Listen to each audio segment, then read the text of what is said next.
یہ تو آج حالات جنرل مشرف کے مارشل لاء سے بہت، میں جیل میں گیا تھا، وہ اس سے بہت بہتر تھا، یہ تو اس سے بھی آگے نکل گئے ہیں.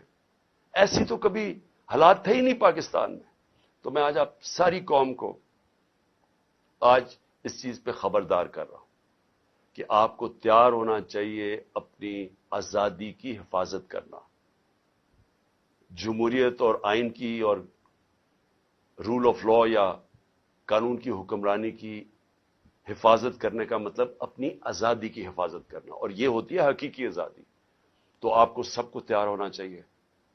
یہ جو آگے جس طرف جا رہے ہیں ساری قوم ایک شعور والی قومی، ایک قوم جو تیار ہوتی ہے اپنے حقوق اور اپنی آزادی کی حفاظت کرنے کے لیے، وہی پھر آزادی چھینتی ہے. نہیں تو وہ اگر اس طرح کے ظلم کے سامنے جھک جائے تو وہ غلام بن جاتی ہے. اور جو ہاں بدقسمتی سے ہم اس وقت آزاد قوم نہیں ہیں. تو میں اس لیے کہتے ہوئے اپنے کارکنوں کو کہ آپ سب اب گھروں پہ جائیں، کسی قسم کے انتشار میں شرکت نہ کریں، تاکہ ان کو کوئی موقع نہ ملے الیکشن سے بھاگنے کا.